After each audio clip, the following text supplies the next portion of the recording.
अस्सलाम वालेकुम स्टूडेंट्स आज हम यूनिट नंबर 6 लेक्चर नंबर 3 करेंगे। लेक्चर नंबर 3 के अंदर हम 6.3 और 6.4 डिस्कस करेंगे। 6.3 और 6.4 का अकॉर्डिंग टू बोर्ड एग्जाम 2021 के मुताबिक जो स्मार्ट सिलेबस है आप लोगों का वो आपके सामने यहाँ पर डिस्प्ले हो रहा है। आप इसको नोट डाउन कर लें। कुछ क्वेश्चंस हम इसके यहाँ पर सॉल्व करेंगे और कुछ आप लोगों को प्रैक्टिस के तौर पर दिए जाएंगे, तो आप लोग इसको नोट डाउन कर लें ताकि उसके मुताबिक आप इसको प्रिपेयर कर सके। आप एक लुक इसको देख लें, उसके बाद हम स्टार्ट करते हैं। स्टूडेंट्स अब हम एक्सरसाइज 6.3 स्टार्ट करेंगे। तो एक्सरसाइज जो 6.3 है उसके आपके सामने क्वेश्चन नंबर 1 जो है उसका सेकंड पार्ट स्मार्ट सिलेबस में शामिल है। तो हम सेकंड पार्ट यहाँ पर डिस्कस करेंगे। सेकंड पार्ट में हमने अरिथमेटिक मीन फाइंड करना है। तो जब भी दो नंबर्स आपके पास अरिथमेटिक मीन में दिए हुए हों तो आपने पहले लेट करना है। पहले नंबर को आप ए का नाम दे दें, दूसरे नंबर को आप बी का नाम दे दें। स्टूडेंट इसका एक फार्मूला है जो ऑलरेडी मैंने आपसे डिस्कस नहीं किया, यहीं पे मैं उसको डिस्कस करके तो आगे इसका क्वेश्चन सॉल्व करूंगा। अरिथमेटिक मीन बेसिकली जब दो नंबर्स में आप फाइंड करते हैं तो आप उन दोनों नंबर्स को ऐड करके 2 पे डिवाइड कर रहे होते हैं। किसी भी जितने भी आपके पास नंबर्स आ जाएं, जब उनका आप अरिथमेटिक मीन फाइंड करेंगे तो आप उतने नंबर्स को ऐड करें और जितनी उनकी क्वांटिटी बन रही है 4, 6, 8, 10 जितने भी नंबर्स बन रहे हैं उस पर आप उसको डिवाइड कर देंगे तो आपके पास अरिथमेटिक मीन आ जाएगा। तो यहाँ पर हम इसको सॉल्व करेंगे। आप अरिथमेटिक मीन के लिए यहाँ पे फार्मूला लिखें a plus B divided by 2 और यहाँ पे इनकी वैल्यूज पुट करेंगे। अब यहाँ पे देखें a की ये वैल्यू है और b की ये वैल्यू है, तो यहाँ पे ये दोनों वैल्यूज आप प्लेस करेंगे। x minus 3 plus x plus 5 divided by 2 आ जाएगा। और जब इनको आप सॉल्व आउट करते हैं तो x और x ऐड होंगे तो 2x आ जाएगा, माइनस 3 प्लस 5 करेंगे तो प्लस 2 आ जाएगा और डिवाइडेड बाई 2 बनेगा। इसमें अब यहाँ पे आप देख सकते हैं कि यहाँ से और यहाँ से 2 कॉमन आ रहा है, इसको कॉमन लेंगे तो 2 into x plus 1 divided by 2। यहाँ से 2 और 2 को कैंसिल कर देंगे तो x प्लस 1, ये आपके पास अरिथमेटिक मीन आ जाएगा। क्वेश्चन नंबर जो 1 है उसका पार्ट 2 ये आपके सामने मैंने डिस्कस किया है। आप इसको यहाँ पे देख लें, फिर से इसकी सारी एक तरकीब देख लें कि सबसे पहले आपने उन दोनों नंबर्स को लेट करना है कि ये कौन कौन से नंबर्स हैं। उसके बाद उन दोनों नंबर्स को आपने ऐड करना है a प्लस बी। तो a की जगह जो नंबर है उसको ऐड किया और b की जगह यहाँ पर दोनों x की टर्म्स हैं दोनों को ऐड कर लिया और माइनस 3 और प्लस 5 जो कांस्टेंट टर्म्स हैं उन दोनों को सॉल्व किया तो यहाँ पे प्लस 2 आ जाएगा। तो 2x प्लस 2 यहाँ से 2 कॉमन लेंगे, 2 और 2 कैंसिल हो जाएगा तो x प्लस 1 आपके सामने अरिथमेटिक मीन आ जाएगा। तो ये आपके सामने इस क्वेश्चन नंबर 1 का सॉल्यूशन था जो शॉर्ट में आता है और आपके सामने इसको मैंने सॉल्व किया।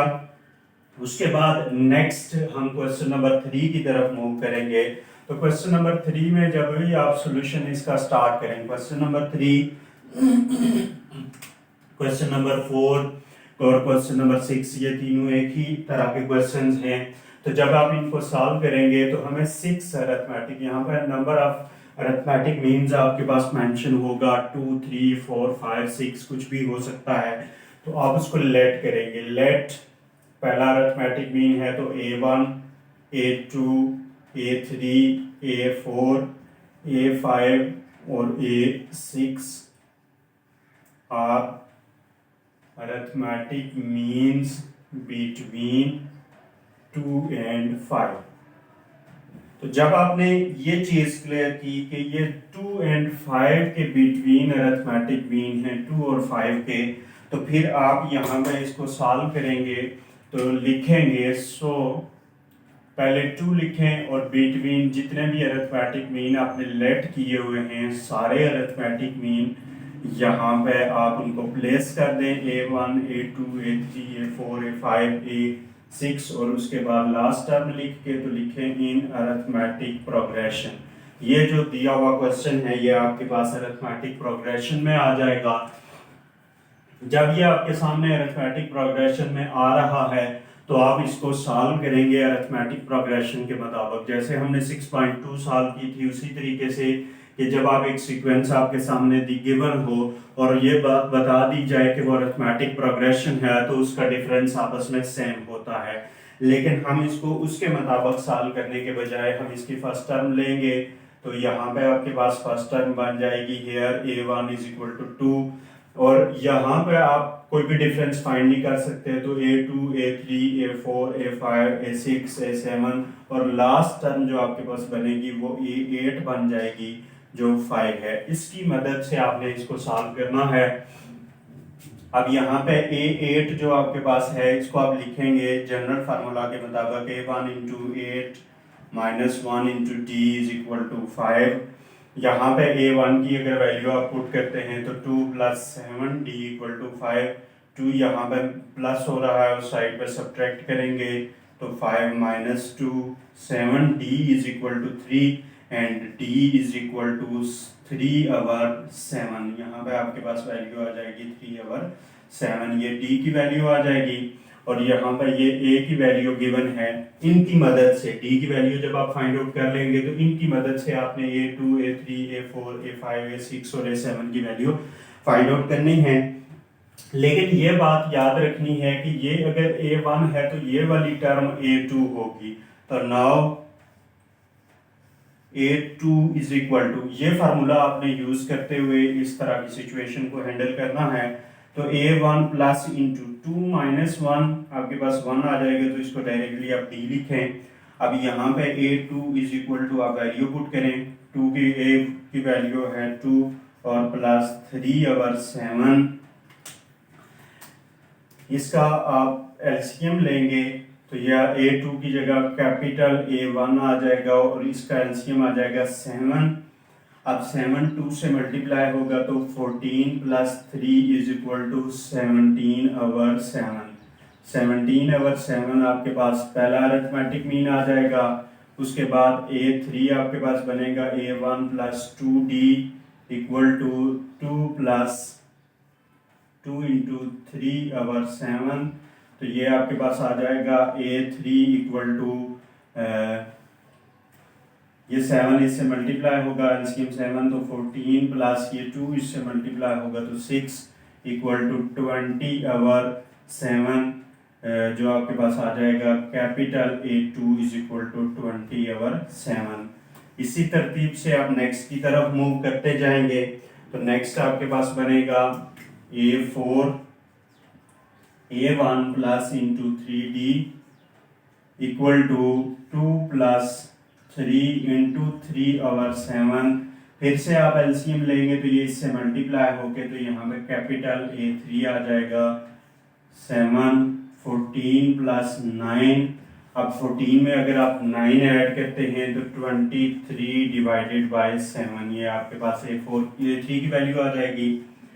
A5 A1 plus 4D equal to आ जाएगा 2 प्लस 4 इंटू 3/7। फिर से आप इसका एलसीएम लेंगे तो A4 आपके पास आ जाएगा 2 प्लस इसका एलसीएम ले लें यहीं से डायरेक्ट। तो एलसीएम आपके पास 7 आ जाएगा। यहाँ पे 14 प्लस ये 4 इस 3 से मल्टीप्लाई होगा तो 12 ये आपके पास बन जाएगी। यहाँ पे 14 प्लस 12 26 डिवाइडेड बाय 7 ये आपके सामने A4 की वैल्यू होगी। उसके बाद नेक्स्ट वैल्यूज की तरफ आप मूव करेंगे तो नेक्स्ट जो आपके पास वैल्यूज इसकी बनेगी वो A5 आ जाएगी। A6 equal to A1 plus 5D equal to A1 की जगह 2 प्लस 5 इंटू 3/7। अब आप इसका एलसीएम ले लेंगे तो आपके पास आ जाएगा 14 प्लस 15 तो ये आपके पास A5 बन जाएगी 29/7। 29/7 आपके पास वैल्यू बन जाएगी। अब लास्ट वन वैल्यू आपने फाइंड आउट करनी है। तो लास्ट वन वैल्यू के लिए अब एक लोग इसको देख लें फिर मैं लास्ट वैल्यू आपके सामने डिस्कस करता हूँ। स्टूडेंट्स यहाँ तक A5 तक आपके सामने ये सारी वैल्यूज आ गई हैं। उसके बाद लास्ट वैल्यू हम A6 की तरफ चलेंगे तो capital small A7 is equal to A1 plus 6D। यहाँ पर वैल्यूज पुट करेंगे तो 2 प्लस 6 इंटू 3 ओवर 7। अब भी अब इसका एलसीएम लेंगे तो A7 की जगह यहाँ कैपिटल A6 आप लिखेंगे तो आपके पास आ जाएगा 14 प्लस 18 इक्वल टू 32 ओवर 7। ये आपके पास वैल्यू बन जाएगी। तो लास्ट पे आप इसका रिजल्ट लिख लेंगे। सो तमाम अरिथमेटिक मीन को पिक करेंगे।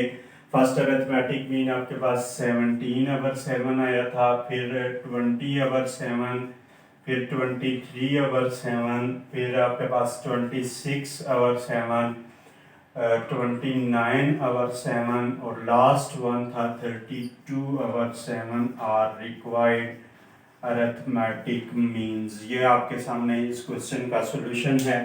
आप इसको एक लुक देख लें क्वेश्चन नंबर 3 जो जिसकी मदद से आपने क्वेश्चन नंबर 4 और क्वेश्चन नंबर 6 फाइंड आउट करने हैं। उसके बाद हम क्वेश्चन नंबर 7 डिस्कस करेंगे। आप इसको जो है ना अच्छे तरीके से पहले लर्न कर लें फिर next.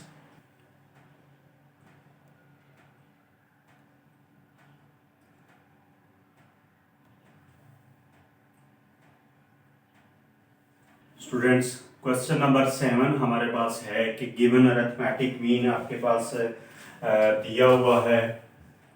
Given arithmetic mean equal to an plus bn divided by raise to power n minus 1 plus b raise to power n minus 1। यह आपके सामने दिया हुआ है। उसके बाद आपने फार्मूला लिखना है अरिथमेटिक मीन का कि we know that arithmetic mean equal to a plus b over 2। अब जब ये दो अरिथमेटिक मीन्स हैं आपके पास, दोनों अरिथमेटिक मीन को ही शो कर रहे हैं, तो दोनों को इक्वेट कर लें आप। a plus b divided by 2 equal to a raised to power n plus b raised to power n divided by a raised to power n minus 1 and b raised to power n minus 1। उसके बाद आप इसकी value हमने n की find करनी है तो cross multiplication करेंगे। तो आप 2 को मल्टीप्लाई कर लें an प्लस बी एन से और a plus b into an minus 1 plus b raise to power n minus 1। इनको आप इसमें मल्टीप्लाई करेंगे तो ये आ जाएगा 2a raise to power n plus 2b raise to power n is equal to. अब आप इसको मल्टीप्लाई करेंगे तो ये आपके पास फॉर्म बनेगी। पहले आप a को चूज करें और इस वाली टर्म से और इस वाली टर्म दोनों से मल्टीप्लाई करेंगे। तो a को जब आप मल्टीप्लाई करते हैं तो आपके पास फॉर्म बनेगी a dot a raise to power n minus 1। उसके बाद आप जो सेम टर्म्स डिफरेंट टर्म्स हैं उनको आप जब a को इससे मल्टीप्लाई करेंगे तो a dot b n minus 1 आ जाएगा। उसके बाद b को अगर आप इससे मल्टीप्लाई करते हैं तो ये आपके पास बन जाएगा a raise to power n minus 1 dot b। और लास्ट टर्म जो आपके सामने है उसको जब आप मल्टीप्लाई करेंगे तो वो आपके पास आ जाएगी b dot b n raise to power minus 1। अब यहाँ पे ये जो टर्म आपके सामने लिखी हुई है 2a raise to power n plus 2b raise to power n, इसको आप एज इट इज लिख लें और इनकी जो पावर्स हैं जो सॉल्व हो सकती हैं जिनके बेसिस सेम हैं, एक ये टर्म है और एक ये टर्म है, इनके बेसिस सेम हैं तो आप पहले इनको सॉल्व करेंगे और जिनके बेसिस सेम नहीं हैं उनको एज इट इज लिखना है। अब जो बेसिस सेम है तो a dot a raise to power n minus 1, इनके बेसिस सेम है तो इनकी पावर्स ऐड करेंगे तो इसकी पावर 1 है। तो यहाँ पे जब आप इसको सॉल्व करेंगे तो a को आप एज इट इज लिखेंगे और 1 प्लस n माइनस 1 इनकी पावर को सॉल्व किया, यहाँ से 1 और 1 कैंसिल हो जाएगा तो आपके पास फॉर्म बनेगी a raise to power n plus a b raise to power n minus 1 plus a n minus 1 b और यहाँ पे आपके पास आ जाएगा b raise to power n। बिल्कुल इसी तरीके से आप सॉल्व करेंगे, जस्ट बेस चेंज हो रही है, p पावर्स आपकी वही हैं तो आप उसके हिसाब से इसको सॉल्व करेंगे। अब यहाँ पे आप देखें कि ये जो आपके सामने टर्म नजर आ रही है a raise to power n और b raise to power n, इनकी और इनकी बेसिस बिल्कुल मिलती जुलती हैं, तो आप इन दोनों टर्म्स को इधर शिफ्ट करें, लेफ्ट हैंड साइड पे शिफ्ट करेंगे तो 2a raise to power n plus 2b raise to power n, ये तो ऑलरेडी हमारे पास लेफ्ट हैंड साइड पे मौजूद है। जब a raise to power n को इधर शिफ्ट करेंगे तो माइनस an आ जाएगा, और जब b raise to power n को शिफ्ट करेंगे तो माइनस bn आ जाएगा, is equal to a bn minus one plus a n minus one into b आ जाएगा। उसके बाद नेक्स्ट जो आपका स्टेप है, आप यहाँ पे देखेंगे ये और ये बेसिस सेम आ रही हैं, तो इनको आप सॉल्व आउट करेंगे तो आपके पास फॉर्म बनेगी a raise to power n plus b raise to power n is equal to a b n minus one plus a n minus one b। Next step की तरफ मूव कर जाएं। Next step की तरफ आप move करेंगे तो ये जो a raise to power n है, इसको आप लिख सकते हैं a dot a n minus one. यहाँ पे अगर आप देखें तो यहाँ पे हमने a raise to power n ही से बनाया था, ये फॉर्म लिखी हुई थी, और इसको आप देख सकते हैं कि a raise to power n बनाया था। तो अगर a raise to power n आपके पास आ रहा है तो उसको आप सॉल्व आउट करके तो आप इस तरह की शेप बना सकते हैं, और b को आप लिख सकते हैं b dot b n minus one is equal to, जो अपोजिट साइड है उसको एज इट इज लिख देंगे a b n minus one plus a n minus one b। अब नेक्स्ट स्टूडेंट आपने ये प्रोसेस करना है कि जो सेम पावर्स वाली टर्म्स हैं, जैसे यहाँ a raise to power n minus one है तो इधर a raise to power n minus one है, तो इन दोनों टर्म्स को एक साइड पे आप लेंगे, तो a dot a raise to power n minus one, उस टर्म को जब आप इधर शिफ्ट करेंगे लेफ्ट हैंड साइड की तरफ तो आपके पास a n minus one b आ जाएगा, इज इक्वल टू, अब जब आप राइट हैंड साइड पे है तो राइट हैंड साइड पे एक power a b raise to power n minus one already मौजूद है, और दूसरी टर्म जो लेफ्ट हैंड साइड से आप मूव करेंगे तो वो minus b dot b raise to power n minus one हो जाएगी।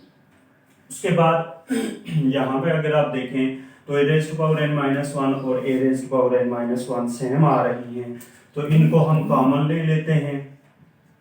जब इधर से आप इस टर्म को कॉमन लेंगे तो a बचेगा लेफ्ट हैंड साइड में, और जब आप लेफ्ट हैंड साइड की दूसरी टर्म में से a n माइनस वन को कॉमन लेंगे तो यहाँ पे माइनस b बच जाएगा, इज इक्वल टू, अब आप राइट हैंड साइड पे देखें तो ये raise to b raise to power n minus one और b raise to power n minus one common आ रहा है। आप b raise to power n minus one को अगर कॉमन ले लेते हैं तो आपके पास जो फॉर्म बचेगी वो a माइनस b बच जाएगी। अब नेक्स्ट जो आपका प्रोसेस है वो a माइनस बी और a माइनस बी एक साइड पे ले जाएं और पावर्स वाली दोनों टर्म एक साइड पे ले आए, मतलब a raise to power n minus one, ये टर्म इधर मल्टीप्लाई हो रही है b raise to power n minus one, तो लेफ्ट हैंड साइड पे आके डिवाइड हो जाएगी, equal to right hand side पे a माइनस बी ऑलरेडी मौजूद है और लेफ्ट हैंड साइड से a माइनस बी जाएगा तो उसके साथ डिवाइड हो जाएगा। जब इन दोनों टर्म्स को a माइनस बी और a माइनस बी को आप डिवाइड करेंगे तो आपके पास दोनों कैंसिल होके वन बचेगा, और यहाँ पे आप देख सकते हैं कि दोनों की पावर सेम है, तो आप a और b whole power n minus one is equal to one कर सकते हैं।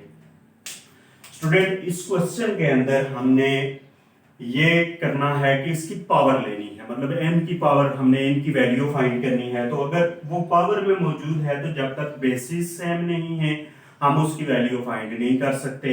अब यहाँ पे a और b है और इधर 1 है। अब आप ये बात याद रखें कि कोई भी नंबर हो आपके पास, जिस तरह का मर्जी नंबर हो, जब उसकी पावर आपके पास 0 हो, 1000 लिखा हुआ है और उसकी होल पावर 0 है तो वो 1 के बराबर आ जाएगा, उसका रिजल्ट 1 आ जाएगा। तो इसी तरह यहाँ पर भी आप बेसिस a और b आपको बेस चाहिए, तो इधर तो a और b माइनस वन है, अगर इधर a और b लेके आप उसकी होल पावर 0 कर देते हैं तो ये होल पावर 0 है, बेस अंदर जो भी है रिजल्ट इसका 1 ही आएगा, तो आप इसको लिख सकते हैं। आप बेसिस सेम हो गई तो पावर्स इक्वेट करेंगे तो n minus one equal to 0 implies that n is equal to 1, that is the required solution। आपने n की वैल्यू इस तरीके से फाइंड करनी थी, और ये क्वेश्चन नंबर 7 आप एक लुक देख सकते हैं, मोस्ट इंपॉर्टेंट क्वेश्चन नाम के लिए है। आप इसको एक लुक देख लें, फिर हम नेक्स्ट 6.4 की तरफ मूव करेंगे।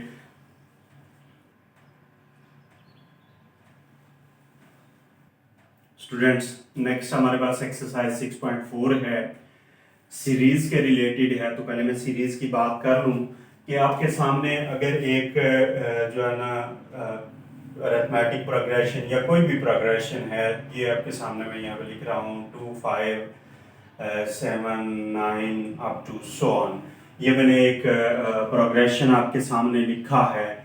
तो ये जो भी प्रोग्रेशन बन रहा है, ये ज़रूरी नहीं है कि अरिथमेटिक बन रहा हो, क्योंकि ये वाला अरिथमेटिक नहीं बन रहा। लेकिन जो भी प्रोग्रेशन बन रहा है, जब इसको आप सम की फॉर्म में लिख लेंगे और अप टू सो ऑन कर देंगे, तो ये आपके पास सीरीज बन जाएगी। अब सीरीज इनफाइनाइट हो सकती है, सीरीज आपके पास फाइनाइट हो सकती है। तो ये सीरीज का कंसेप्ट है। तो जब भी हम इनका सम फाइंड करते हैं, तो सम को रिप्रेजेंट करने के लिए हम एस यूज करते हैं, और यहाँ पर जो हम यूज करते हैं ये n नंबर ऑफ टर्म्स के लिए यूज होता है। और उसके बाद आपके पास जो है ना इक्वल टू यहाँ पर n/2 into a1 plus into n, ये आपके पास एक फार्मूला बनेगा। ये फार्मूला कब आप यूज करेंगे? जब आपके पास n भी गिवन होगा और लास्ट टर्म भी गिवन होगी, तब आप ये फार्मूला यूज करके किसी भी जो है ना टर्म का सम फाइंड कर सकते हैं। लेकिन अगर ये नहीं है गिवन, तो फिर आम जो जनरल हमारे पास फार्मूला है Sn is equal to n/2 into 2a1 plus into n-1 into d, ये फार्मूला आपका यूज होगा। और यही फार्मूला आपने यूज करते हुए आगे सीरीज वगैरह को फाइंड करना है। ये जो फार्मूला है ये अरिथमेटिक जो सीरीज होंगी आपकी, अरिथमेटिक सीरीज, उनके लिए ये यूज होगा। बाकी ज्योमेट्रिक या हार्मोनिक सीरीज के लिए यूज नहीं होगा। और ये भी आपके पास अरिथमेटिक सीरीज के लिए यूज होगा।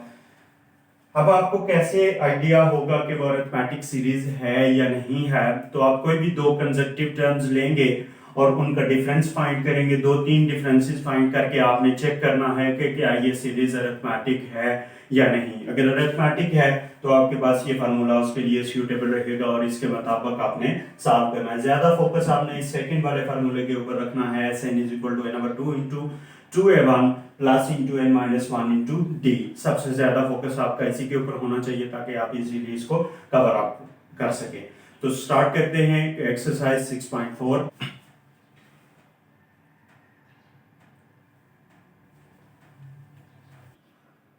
एक्सरसाइज 6.4 क्वेश्चन नंबर 2 का सेकंड पार्ट आपके सामने है कि 3/√2 plus 2√2 plus 5/√2 plus up to so on a13 से मुराद आपके सामने यहाँ पर 13th टर्म है।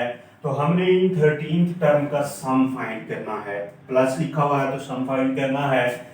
अब 13th टर्म में यहाँ पे जब आप इसको सॉल्व करेंगे तो आप यहाँ पे लिखेंगे a1 आपके पास आ जाएगा 3/√2 आ जाएगा। और a13, जब a13 की बात आप करेंगे तो n आपके पास 13 आ जाएगा, क्योंकि यहाँ पे जो वैल्यू लिखी हुई होती है वो n की वैल्यू को रिप्रेजेंट करती है। अब आप d फाइंड करेंगे। ये ऑलरेडी नाउन है, मैं जो है ना इसको क्लियर नहीं करता कि ये अरिथमेटिक सीरीज है या नहीं। आप लोगों ने खुद अगर चेक करना चाहते हैं तो आप कोई भी दो, एक डिफरेंस मैं आपके सामने यहाँ पे करने लगा हूँ, एक डिफरेंस आप और लेके तो उसको चेक कर सकते हैं कि क्या ये अरिथमेटिक है या नहीं। तो डिफरेंस आपके पास मैं इन दोनों टर्म्स का लूंगा तो 2√2 माइनस 3/√2 आ जाएगा। तो यहाँ पर d इज इक्वल टू, अब आप इसका एलसीएम लेंगे। तो जब आप इसका एलसीएम लेंगे तो एलसीएम इसकी डिनोमिनेटर टर्म कुछ नहीं है, तो आपके सामने एलसीएम √2 आ जाएगा। और ये √2 जिसकी डिनोमिनेटर टर्म नहीं है उससे मल्टीप्लाई होगा। तो जब आप मल्टीप्लाई करेंगे तो आपके पास 2 इंटू √2 का होल स्क्वायर आ जाएगा। होल स्क्वायर क्यों आया है? क्योंकि एक स्क्वायर रूट ये था और एक √2 ये था, तो दोनों आपस में मल्टीप्लाई हुआ तो होल स्क्वायर -3 इक्वल टू, ये √2 और √2 कैंसिल हो जाएंगे। तो आपके पास बचेगा यहाँ पर 2 बच जाएगा और इधर ये 2 बच जाएगा। ये आपस में मल्टीप्लाई हुए तो -3 divided by √2 which is equal to 1/√2। ये आपके पास इसका डिफरेंस आ जाएगा। तो स्टूडेंट यहाँ पे आप देख सकते हैं A1 N और T आपके पास फाइंड आउट हो गया है। अब इसी की मदद से आपने ये फार्मूला यूज करना है, using Sn is equal to n/2 into 2A1 plus into n-1 into d. ये अपने फार्मूला यूज करना है और इसको सॉल्व करना है। तो इस फार्मूला को यूज करते हुए जब आप इसको सॉल्व करेंगे तो यहाँ पे वैल्यूज जो जो दी हुई हैं, एस एन की जगह 13 है तो यहाँ पे भी 13/2 लिखेंगे, और 2A1 की जगह यहाँ 3/2 है, और प्लस यहाँ पे 13-1 इंटू डी की जगह 1/2 है। सॉल्व करें। उसके बाद जब आप इसको मजीद आगे सोल्यूशन इसका लेंगे तो 13/2 इंटू ये 2 को इससे मल्टीप्लाई कर देंगे तो 6/2, 12 माइनस 13-1 12, तो 12 को 1 से मल्टीप्लाई करेंगे तो 12/2 आ जाएगा। 13/2 इंटू इसका एलसीएम ले लेंगे तो √2, जब एलसीएम लेंगे तो √2 आ जाएगा, और यहाँ पे ऊपर आपके पास 6 और 12 ही बचेंगे, तो 13/2 इंटू 18/2, ये और ये कट गए तो यहाँ पर 9 बचा। अब 9 को आपने 13 के साथ मल्टीप्लाई कर देना है। 9 को 13 के साथ मल्टीप्लाई करेंगे तो 117/2 आ जाएगा। S13 ये आपके पास इसका रिक्वायर्ड सॉल्यूशन है। ये यहाँ पे ये इसका सम हमने फाइंड कर लिया जो आप लोगों को इस क्वेश्चन में पूछा गया था। उम्मीद करता हूँ कि ये चीज़ क्लियर हो गई होगी। नेक्स्ट क्वेश्चन नंबर 3 पार्ट 1 की तरफ हम मूव करेंगे। क्वेश्चन नंबर 3 को अगर थोड़ा सा आप लोग करें, इसको देखने की कोशिश करें तो यहाँ पे आपके सामने एक सीरीज दी हुई है और कहा है कि अमाउंट टू 65। मतलब ये कि ये आपके पास एक सीरीज है और इन सारी सीरीज की सारी टर्म्स को ऐड करके तो आपके पास 65 बन रहा है, सम आपके पास 65 बन रहा है। तो आपने बताना है कि कितनी ये टर्म्स हैं। तो आप यहाँ पे यूज करेंगे हेयर, पहले लिखेंगे A1 इक्वल टू, ये पहली टर्म है तो -7 आ जाएगा। डी आप लिखेंगे -5 माइनस इंटू -7, तो ये माइनस माइनस प्लस हो जाएंगे, +7 तो -5 + 7 आपके पास 2 आ जाएगा। उसके बाद आप Sn की बारी है, लिखेंगे ये Sn है 65। यहाँ पे आपके पास n की वैल्यू कोई नहीं है, n की वैल्यू आपने फाइंड करनी है, लेकिन फार्मूला आप वही यूज करेंगे जो हम ऑलरेडी यूज कर चुके हैं। Sn is equal to n/2 into 2A1 plus into n-1 into d. Formula आपका यही रहेगा। जब आप इसको यूज करेंगे तो इसमें जो वैल्यूज आ रही हैं वो पुट करते जाएं। 65 n/2 into 2A1 plus into sorry यहाँ पे A1 की वैल्यू पुट कर दें -7 plus into n-1 into D की जगह यहाँ पर 2 आ जाएगा। अब यहाँ से और यहाँ से 2 कॉमन आ रहा है तो उस 2 को आप कॉमन ले लें। 65 is equal to n/2 multiply का 2 आ जाएगा और यहाँ पे -7 प्लस n-1 बच जाएगा। ये 2 और 2 कट जाएंगे तो 65 is equal to n into n, ये -7 और -1 आपस में ऐड होंगे तो -8 बन जाएगा। अब आप इसको मल्टीप्लाई करें, n² -8n, और इस 65 को दूसरी साइड पे शिफ्ट करेंगे तो -65 इक्वल टू 0।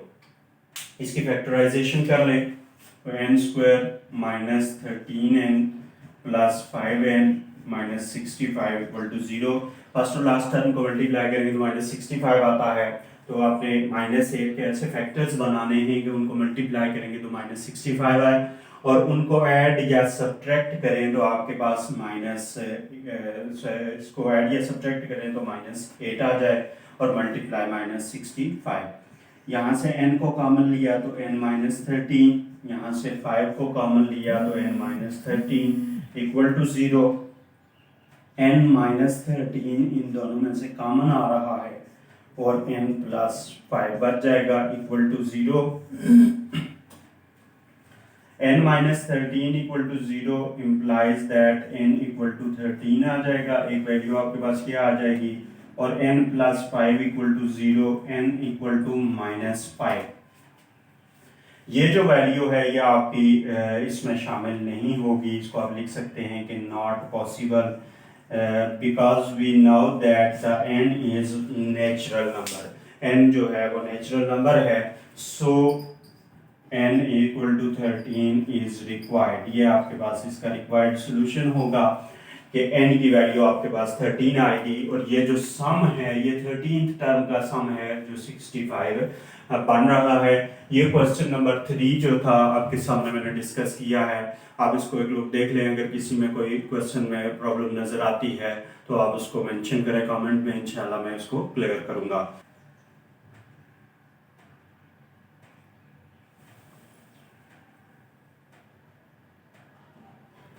फ्रेंड्स, ये एक्सरसाइज 6.4 के जो हमने क्वेश्चन नंबर 2 और 3 डिस्कस किए हैं आज के लेक्चर में आपका वर्क यहाँ तक है। इसका नेक्स्ट लेक्चर में इंशाल्लाह हम 6.4 के रिमेनिंग क्वेश्चंस करेंगे और उसके बाद नेक्स्ट एक्सरसाइज की तरफ मूव कर जाएंगे। तो यहाँ तक आप लोग इस एक्सरसाइज को सारे को प्रैक्टिस करें। जो रिमेनिंग क्वेश्चंस हैं, जो आप लोगों के क्वेश्चंस मजीद हैं जो स्मार्ट सिलेबस में हैं, आप उन सारों को क्वेश्चंस को सॉल्व करने की कोशिश करें और अगर कोई इशू नज़र आता है तो उसको आप पूछें, मैं इंशाल्लाह क्लियर करूँगा। थैंक यू, अल्लाह हाफिज़।